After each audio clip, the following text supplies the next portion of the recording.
అన్నదాత అన్నదాత మీ అన్నదాత చెమటోడ్చి ఆహారాన్నందించే రైతన్నా అనునిత్యం నీ కండదండగా నిలిచే నేస్తం ఎవరన్నా అన్నదాత అన్నదాత మీ అన్నదాత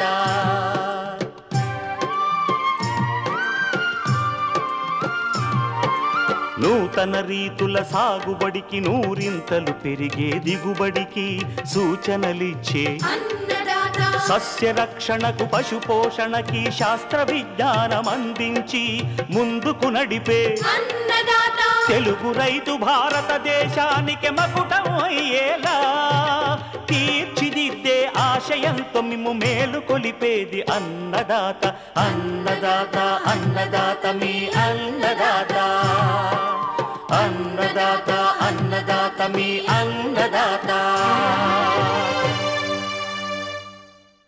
అన్నదాత ప్రేక్షకులకు నమస్కారం. ఈనాటి ముఖ్యాంశాలు: తెలంగాణలో యాసంగికి అనువైన స్వల్పకాలిక సన్న దొడ్డుగింజ వరి రకాలు, మొగ్గ పూత దశలో ఉన్న చామంతిలో చేపట్టాల్సిన సస్యరక్షణ చర్యలు, రొయ్య పిల్లల ఎంపికలో మెళకువలు,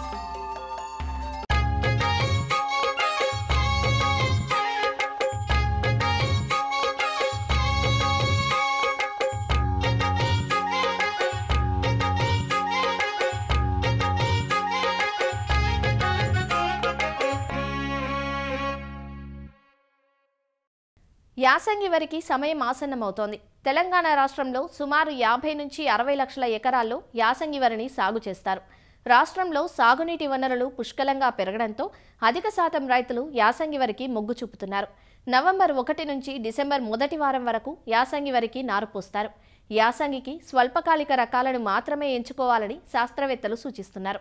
దీర్ఘకాలిక రకాలు వేసుకున్నా నారు పోయడం ఆలస్యమైన, చలికి నారు సరిగా ఎదగకపోవడం, అటు తర్వాత ఏప్రిల్లో ఉండే అధిక ఉష్ణోగ్రతలకు గింజ విరగడం, నూక శాతం అధికంగా ఉండటం వంటి సమస్యలు ఎదురవుతాయి. కాబట్టి యాసంగి వరి సాగు చేసే రైతులు రకాల యొక్క కాలపరిమితిని, సాగు సమయాన్ని దృష్టిలో ఉంచుకోవాలి.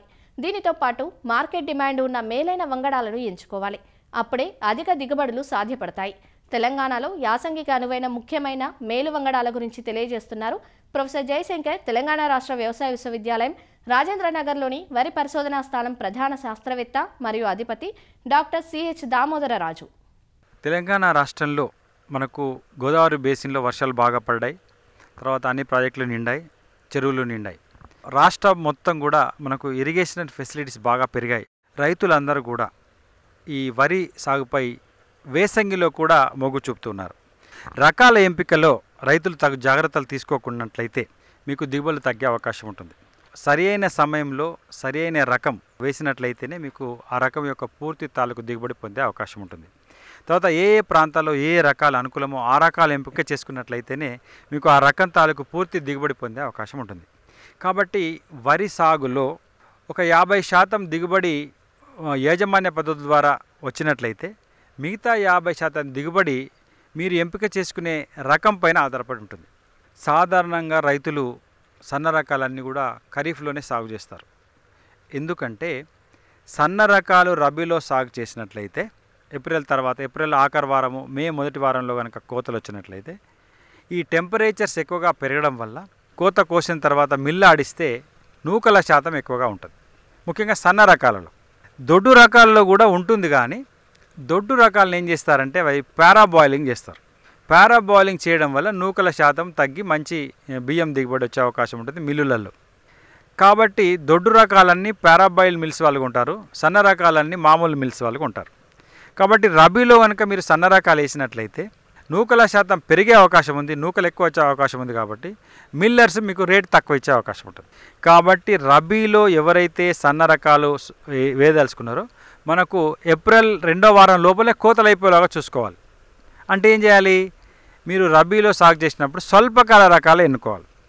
ఒకవేళ మధ్యకాలిక రకాలు వేసుకున్నట్లయితే ముందుగానే నార్లు పోసుకోవాలి. స్వల్పకాలిక రకాలు కూడా ముందుగానే నార్లు పోసుకున్నట్లయితే మీకు ఏప్రిల్ 2వ వారం లోపు కోతలు అయ్యేలాగా ఉండాలి. వరి రకాలలో మనం 3 భాగాలుగా మనం విభజించవచ్చు. ఒకటి స్వల్పకాల రకాలు, అంటే 4 నెలల్లో పంటకొచ్చే రకాలు. ఇంకొకటి మధ్యకాల రకాలు, అంటే 4 నెలల 15 రోజులు, అంటే 135 రోజుల పంటకొచ్చే రకాలు. ఇంకొకటి దీర్ఘకాలిక రకాలు, అంటే 150 రోజులు, అంటే 5 నెలల్లో పంటకొచ్చే రకాలు. ఈ రకాలలో మళ్ళీ 2 కేటగిరీస్లో మనకు అందుబాటులో ఉంటాయి. సన్న రకాలు, దొడ్డు రకాలు. సన్న రకం వేసుకోవాలా, దొడ్డు రకం వేసుకోవాలా అన్నది ఆ రైతులు ఆయా ప్రాంతాల్లో ఉన్న మార్కెట్ సౌకర్యం దృష్ట్యా, అక్కడ ఉన్న రైస్ మిల్లులు, ముఖ్యంగా పారాబాయిల్డ్ రైస్ మిల్లులు ఉన్నట్లయితే దొడ్డు రకాలు, రా రైస్ మిల్స్, తర్వాత స్టీమ్డ్ రైస్ మిల్స్ ఉన్నట్లయితే సన్న రకాలు. ఆ ప్రాంతంలో ఉన్న మార్కెట్కి అనుగుణంగా రకాలు ఎంపిక చేసుకోవాల్సిన అవసరం ఉంటుంది. సన్న రకాల్లో స్వల్పకాలిక రకాలు చూసినట్లయితే మనకు ఎక్కువ విస్తీర్ణంలో సాగుబడిలో ఉన్న సన్న రకము ఈ RNR 15048 తెలంగాణ సోనా. రబీలో కూడా నూకల శాతం తక్కువగా ఉంటుంది. తర్వాత 120-25 రోజుల్లో పంటకు వస్తుంది. మీరు డిసెంబర్ 15 గంటల నార్లు పోసుకున్నట్లయితే ఏప్రిల్ 15 లోపే మీకు కోతకొచ్చే అవకాశం ఉంది. విత్తనం కూడా అన్ని ప్రభుత్వ మా యూనివర్సిటీ సెంటర్స్లో అందుబాటులో ఉంటుంది. తర్వాత తెలంగాణ సీడ్ డెవలప్మెంట్ కార్పొరేషన్లో ఉంటుంది. తర్వాత మీకు అన్ని ప్రైవేట్ సొసైటీస్ దగ్గర ఉంటుంది. అన్ని ప్రైవేట్ సంస్థలు కూడా ఈ విత్తనాన్ని మనకు మల్టిప్లై చేస్తున్నాయి, అందుబాటులో ఉండే అవకాశం ఉంటుంది. విత్తన కొరత అనేది ఉండదు. తర్వాత స్వల్పకాల సన్న రకాలలో ఇంకొక ముఖ్యమైన రకము KNM 1638. ఇది 125 నుంచి 130 రోజుల కాల పరిమితి కలిగి ఉంటుంది. దాదాపు BPT లాగా, అంటే సాంబా మసూరి గింజన అనేది పోలి ఉంటుంది. ఇది కూడా మీరు రబీలో వేసుకోవడానికి అనుకూలమైన రకం. తర్వాత మీకు అన్ని రకాల తెగుళ్లను, పురుగులను కొంతవరకు తట్టుకుంటుంది. ఈ విత్తనం కూడా మీకు కూనారం పరిశోధన స్థానంలో, తర్వాత KVK సెంటర్స్లలో, తెలంగాణ సీడ్స్ డెవలప్మెంట్ కార్పొరేషన్ దగ్గర ఈ విత్తనం అందుబాటులో ఉంది. ఇంకొక అతి ముఖ్యమైన సన్న రకము KNM 733. ఇది కూనారం పరిశోధన స్థానం నుంచి విడుదల చేయబడిన రకం.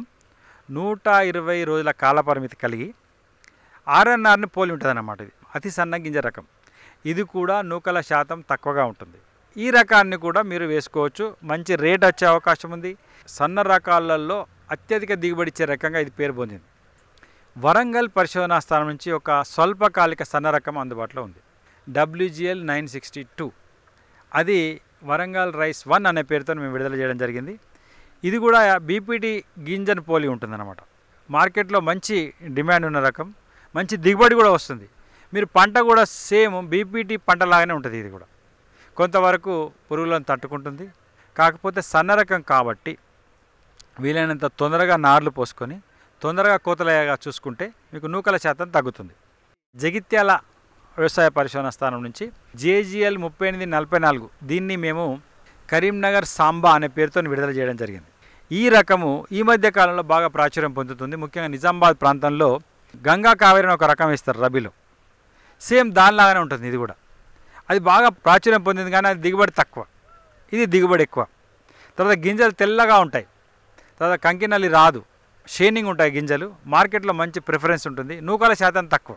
విత్తనం కూడా మనము తెలంగాణ సీడ్ కార్పొరేషన్ ద్వారా కానీ ప్రైవేట్ విత్తన సంస్థల ద్వారా కానీ పొందవచ్చు. ఇంకొక జగిత్యాల స్వల్పకాలిక సన్నగింజ రకము JGL 11118 అంజనా అనే పేరుతో మేము దీన్ని విడుదల చేయడం జరిగింది. ఇది 115 రోజుల కాల పరిమితి. ఈ రకం కూడా సాంబా మసూరి గింజ నాణ్యత కలిగి ఉంటుంది, అంటే BPT లాగా ఉంటుంది. ఆకు ఎండు తెగులు తట్టుకుంటుంది. కొంతవరకు పురుగులను తెగులను తట్టుకొని మంచి దిగుబడి ఇచ్చే రకంగా పేరు పొందింది.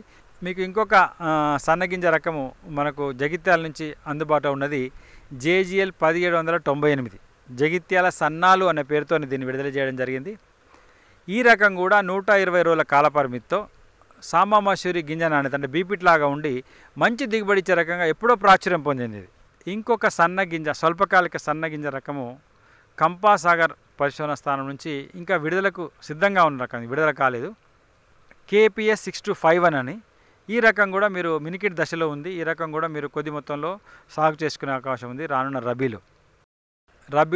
ముఖ్యంగా కరీంనగర్, పెద్దపల్లి, తర్వాత ఎక్కడెక్కడైతే పారాబాయిల్ మిల్స్ ఉన్నాయో అక్కడంతా కూడా వరంగల్ ప్రాంతం, ఈ ప్రాంతంలో రబీలో రైతులందరూ కూడా నూకల సమస్య వల్ల, తర్వాత మార్కెట్లో అమ్ముడు పోకపోవడం వల్ల దొడ్డు గింజ రకాల వైపు మొగ్గు చూపుతున్నారు. ఏ రకాలు దొడ్డు గింజ రకాలు స్వల్పకాలిక అందుబాటులో ఉన్నాయని చూసుకున్నట్లయితే ముఖ్యంగా ఎక్కువ సాగుబడిలో ఉన్న రకం ఏంటంటే ఈ MTU 1010. ఇది 120 రోజుల్లో వచ్చే దొడ్డు పొడవు గింజ రకం. ఈ రకంకు ఉన్న సమస్య ఏంటంటే మీకు గింజ రాలే లక్షణం ఉంది. దిగుబడి కూడా ఈ మధ్యకాలంలో తగ్గుతుంది, అగ్గి తెగులు వస్తుంది. దీనికి ప్రత్యామ్నాయంగా మేము కూనారం వ్యవసాయ పరిశోధన స్థానం నుంచి స్వల్పకాలిక దొడ్డుగింజ రకం ఏదైతే ఉందో అది KNM 118, దీన్ని కూనారం సన్నాలు అనే పేరుతో విడుదల చేయడం జరిగింది. దిగుబడి కూడా ఎక్కువ, గింజ బరువు ఎక్కువ. కాబట్టి 1010 స్థానంలో రానున్న అంటే వేసంగిలో ఈ KNM 118 రకాన్ని సాగు చేసుకోవచ్చు, మంచి ఫలితాలు పొందే అవకాశం ఉంటుంది. ఇంకొక దొడ్డు గింజ రకము JGL 24423, ఇది జగిత్యాల రైస్ 1 అనే పేరుతో విడుదల చేయడం జరిగింది. ముఖ్యంగా ఈ పేలాలకు దానికి కూడా ఇది ఉపయోగపడుతుంది. MT 1010 తర్వాత KNM 118 కూడా ఈ పేలాలకు బురుగులకు ఉపయోగపడుతుంది. దొడ్డు రకాల్లో బాగా దిగుబడి ఇచ్చే రకంగా ఇది పేరు పొందింది. కాబట్టి మార్కెట్లో కూడా ఇది పారాబాయిల్ రైస్ కింద అమ్ముడుపోతుంది. తెగుళ్ళు పురుగులు చాలా తక్కువ, కాబట్టి రైతులకు ఖర్చు తక్కువ ఉంటుంది. ఇంకొక దొడ్డు గింజ రకం ముఖ్యంగా మనకు మార్టేర్ నుంచి వచ్చిన రకం, అది MTU 1121 అనే ఒక రకం ఉంది, MTU 1061 అనే రకం ఉంది. అయితే మేము ఈ మార్టేర్ రకాలు మన ప్రాంతంలో ఉల్లి కూడా వస్తున్నాయి కాబట్టి ఇంకా వేరే సమస్యలు కూడా ఉన్నాయి కాబట్టి ముఖ్యంగా ఈ మార్టేర్ రకాల స్థానంలో ఈ తెలంగాణలో డెవలప్ చేసిన రకాలు వేసుకున్నట్లయితే మీకు తెలంగాణలో వచ్చే సమస్యలైన ఉల్లికోడు ఇవి రాకుండా ఉంటాయి. ముఖ్యంగా ఖరీఫ్లో, రబీలో మీకు ఈ రకాలే బాగా అనుకూలంగా ఉన్నాయి. మార్కెట్లో కూడా మనకు మంచి రేట్ వచ్చే అవకాశం ఉంది. రబీలో మధ్యకాలిక రకాలు వేయద్దని చెప్తున్నాము, ఎందుకంటే ఆలస్యంగా మీరు నాట్లు వేస్తే ఆలస్యంగా కోతలకు వస్తే నూకలు అయితే అని చెప్పాము. కానీ పారాబాయిల్డ్ రైస్ మిల్స్ ఎక్కడైతే ఉన్నాయో అక్కడ మీరు మధ్యకాలిక దొడ్డు గింజ రకాలు కూడా వేసుకోవచ్చు. ఒకే ఒక రకం ఇప్పటివరకు అందుబాటులో ఉన్నది, అదేంటంటే MTU 1001. దీనికి కొన్ని సమస్యలు వచ్చినాయి. ఏంటంటే ఇది బియ్యం పట్టినప్పుడు ఒక మచ్చ రావడము, ఆ బియ్యం గింజపై అదొక కారణము, నూకలు ఎక్కువ కావడము, ఈ రకం దొడ్డు పొట్టిగా ఉంటుంది కాబట్టి మార్కెట్లో డిమాండ్ లేకపోవడం. దాని స్థానంలో 28361 అనే ఒక కొత్త రకము మధ్యకాలిక దొడ్డు పొడవు గింజ రకము రాజేంద్రనగర్ నుంచి విడుదల దశలో ఉంది. అది విత్తనం ఎక్కువ అందుబాటులో లేదు, కానీ ప్రత్యామ్నాయ రకం కింద అది వేసుకునే అవకాశం ఉంటుంది. ఇకపోతే దీర్ఘకాలిక రకాల జోలికి పోకుండా ఉండడమే మంచిది. ఇవి మనకు రానున్న రబీ కాలంలో వేసంగిలో తెలంగాణ ప్రాంతంలో సాగు చేయదగిన కొన్ని ముఖ్యమైన రకాలు.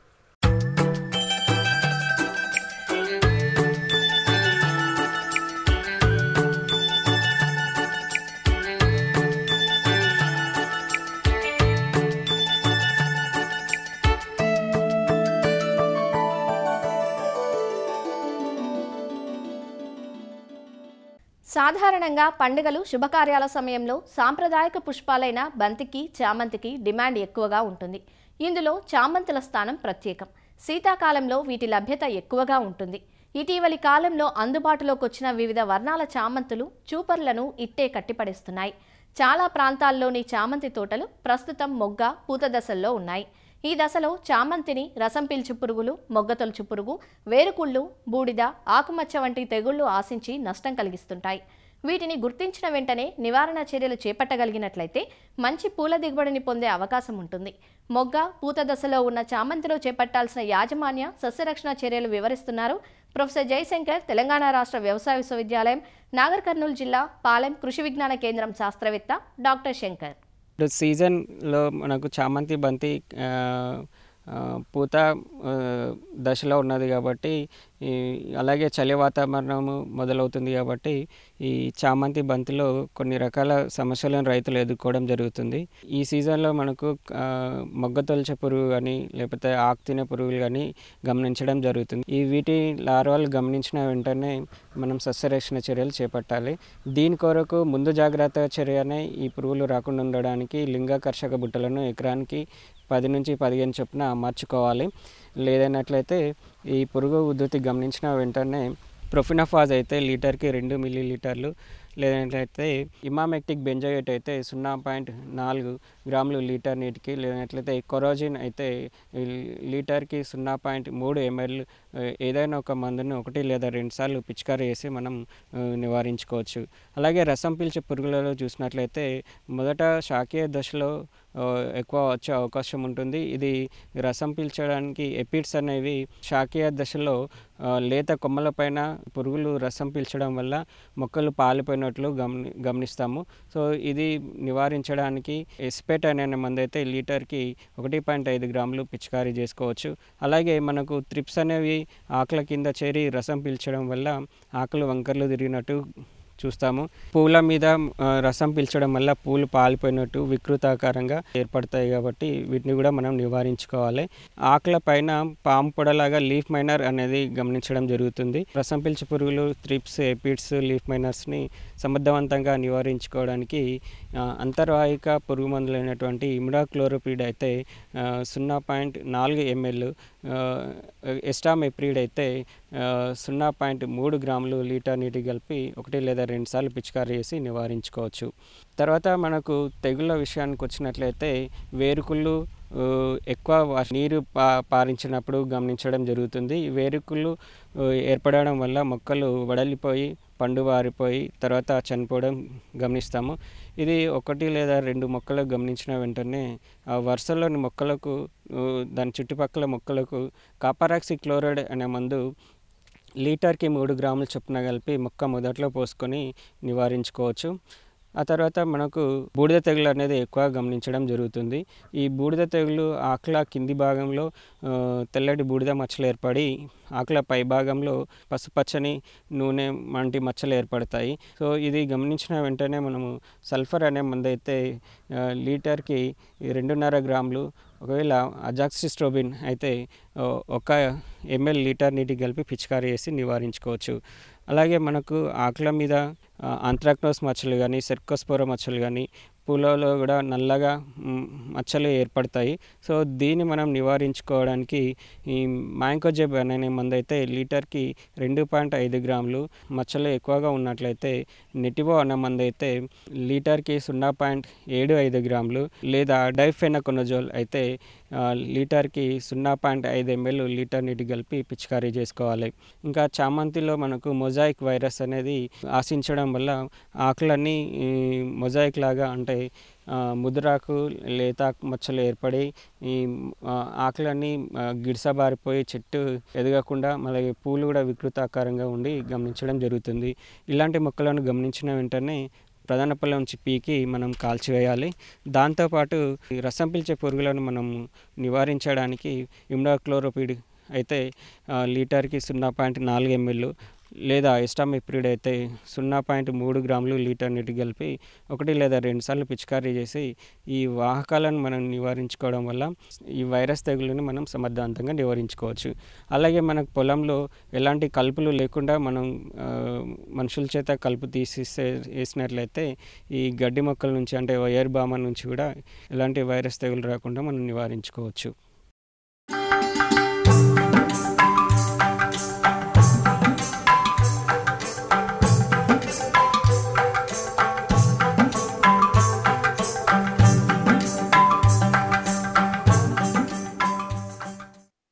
వ్యవసాయ అనుబంధ రంగాల్లో పాడి, కోళ్ల పరిశ్రమ తర్వాత స్థానం ఆక్రమించింది మత్స్య పరిశ్రమ.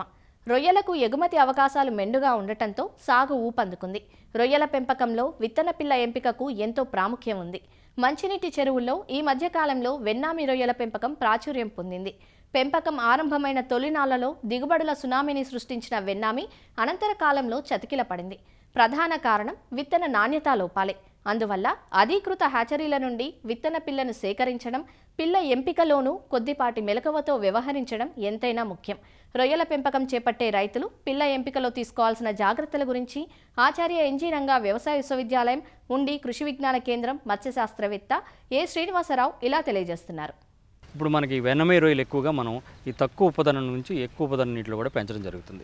ఈ రొయ్య పిల్లలు ఏంటంటే మనం ధృవీకరించి హ్యాచరీ నుంచి మాత్రమే కొనుగోలు చేయాలి. ముఖ్యంగా వెన్నమై రొయ్యల యొక్క తల్లి రొయ్యల్ని విదేశాల నుంచి దిగుమతి చేసుకుని వాటికి అన్నీ కూడా స్క్రీనింగ్ పరీక్షలు చేసి ఏ విధమైన వ్యాధులు లేవని నిర్ధారించిన తర్వాత హ్యాచరీలకి సప్లై చేయడం జరుగుతుంది. ఈ హ్యాచరీలు వీటి నుంచి పిల్లల్ని ఉత్పత్తి చేసి అవి రైతులకి ఇవ్వడం జరుగుతుంది. అందుకేంటంటే ధృవీకరించి హ్యాచరీ నుంచి మాత్రమే వెన్నమై రొయ్యల పిల్లల్ని తీసుకురావాలి. ఈ వెన్నమై రొయ్యల పిల్లలు వాటి మీద ఏ విధమైన నల్లటి మచ్చలు అనేవి ఉండకూడదు, ఎక్కువగా పారదర్శకంగా ఉండాలి. అలాగే నిటారుగా నీటికి ఎదురీదే స్వభావం కలిగి ఉండాలి. కొన్ని రొయ్యి పిల్లలను చిన్న బౌల్లో తీసుకుని కానీ వేసినట్లయితే ఒకసారి వేలుతో తిప్పితే ఆ రొయ్యి పిల్లలన్నీ కూడా ఆ నీటి ప్రవాహానికి ఎదురీస్తూ ఉండాలి. ఆహార నాళాన్ని చూసినట్లయితే గోధుమ ఆకుపచ్చ లేదంటే ఆకుపచ్చ రంగులో ఉండాలి, కానీ ఏ విధమైన నల్లటి రంగులో మాత్రం ఉండకూడదు.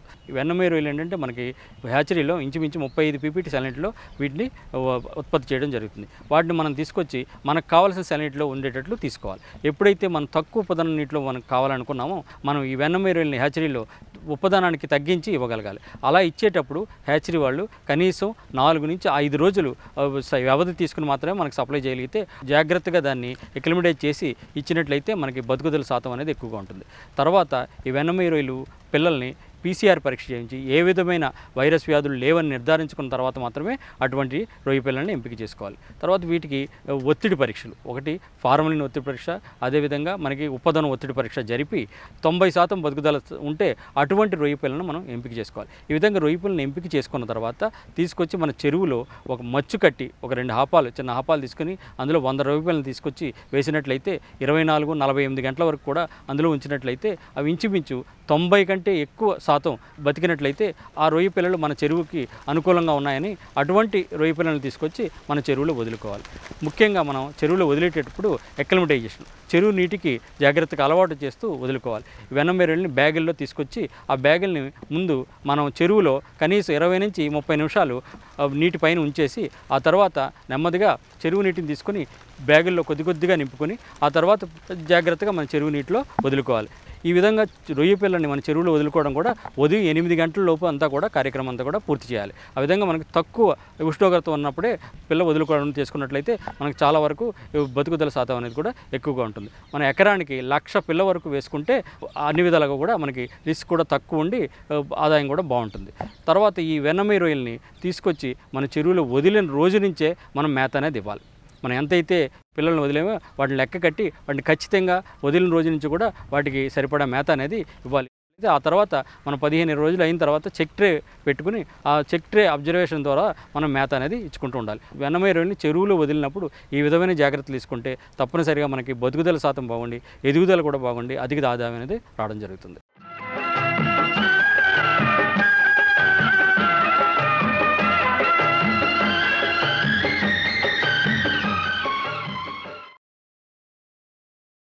అన్నదాత టోల్ ఫ్రీ నెంబర్ ద్వారా పంటల సాగులో రైతులు లేవనెత్తే సందేహాలకు దృశ్య రూపం మీకోసం. వంగలో కాయతొలుచు పురుగు నివారణ తెలియజేయండి అంటూ అడుగుతున్నారు అనకాపల్లి వి మాడుగుల నుంచి నాగేశ్వరరావు. ఈ వంగ పంటను చాలామంది రైతులు వాళ్ళకున్నటువంటి అవకాశాన్ని బట్టి వేయటం జరిగింది. అయితే ఇందులో ఉన్నటువంటి ఒక ప్రధానమైన సమస్య కాండం మరియు కాయ తొలిచి పురుగు. మీరు పంట మీద పరిశీలిస్తున్నప్పుడు ఆకులు పైన కాండం కొనలు కానీ చిగురు ఆకులు కానీ వడలిపోయినట్టు కనిపిస్తే వాటిని అన్నిటిని కూడా తుంచి సేకరించి నాశనం చేయడం కానీ లేదంటే ఒక గొయ్యి తీసి గొయ్యిలో పాతి పెట్టడం కానీ చేయాలి. తదుపరి మనం రసాయన మందులు పిచికారీ చేయాలి. దీనికోసం ముందు జాగ్రత్తగా ఏంటంటే మనం లీటర్ నీటికి 50 మిల్లీలీటర్ల వేప కషాయాన్ని ప్రతి 15 రోజుల వ్యవధిలో పిచికారీ చేయడం కానీ లేదా లీటర్ నీటికి 5 మిల్లీలీటర్ల వేప నూనె, అది 3000 ppm కానీ 1500 ppm కానీ, అది కూడా ప్రతి 15 రోజులకు ఒకసారి పిచికారీ చేయడం. ఇది పురుగు తాలూకు అన్ని దశల మీద పనిచేస్తుంది కాబట్టి రైతు సోదరులు ముందుగా వేప సంబంధిత మందులు పంట వేసిన 15 రోజుల దగ్గర నుంచి ప్రతి 15 రోజులకు ఒకసారి మనం పిచికారీ చేసుకుంటూ వెళ్ళాలి. దీనికి డెల్టా ట్రాప్స్ కానీ వాటర్ టీ ట్రాప్స్ అని చెప్పేసి వంగ పంట కోసం ప్రత్యేకంగా ట్రాప్స్ ఉంటాయి. ఈ ట్రాప్స్లో ఈ వాసనకు మగ పురుగులన్నీ కూడా అక్కడికి ఆకర్షింపబడతాయి. వాటిని సేకరించి మనం నాశనం చేయడం ద్వారా ఏంటంటే ఆడ మగ పురుగులు కలిసేటువంటి అవకాశం లేకుండా చేసి తద్వారా ఈ పురుగు సంతతి నిరోధించినట్టు అవుతుంది. ఫ్లూ బెండమైడ్ అయినటువంటి మందు అయితే కనుక 0.3 ml 1 లీటర్ నీటికి కలిపి పిచికారీ చేసుకోవడం కానీ, అదేవిధంగా క్వినాల్ ఫాస్ అయితే కనుక 2 మిల్లీలీటర్లు 1 లీటర్ నీటికి చొప్పున కలిపి పిచికారీ చేసుకోవచ్చు. లేదనుకుంటే కనుక లాంబ్డా సైలోత్రిన్ అనేటువంటి మందును 1 మిల్లీలీటరు 1 లీటర్ నీటికి కలిపి మనం పిచికారీ చేసుకోవడం. ఈ స్పైనోసైడ్ అయినట్టు ట్రాసర్ అని అంటారు, అది కూడా 0.3 ml 1 లీటర్ నీటికి కలిపి పిచికారీ చేసుకోవచ్చు. వంగలో వచ్చేటువంటి కాయ కాండం తులిచే పురుగులకి సరైన జాగ్రత్త చర్యలు తీసుకుంటే పంట నష్టాన్ని తగ్గించుకోవడానికి ఆస్కారం ఉంటుంది. మరిన్ని విభిన్న అంశాలతో రేపటి అన్నదాతలో మళ్ళీ కలుసుకుందాం. అంతవరకు సెలవు. నమస్కారం. అన్నదాతలు తమ సందేహాలు సమస్యలను 1800-425-4085 టోల్ ఫ్రీ నెంబర్లో ఉదయం 10 గంటల నుంచి 11 గంటల మధ్య పని దినాలలో సంప్రదించగలరు. ఈ కార్యక్రమాన్ని యూట్యూబ్లో www.youtube.com/annadata-etv లింక్ ద్వారా వీక్షించవచ్చు. అన్నదాత కథనాలు ఈటీవీ విన్ మొబైల్ యాప్లో వీక్షించండి.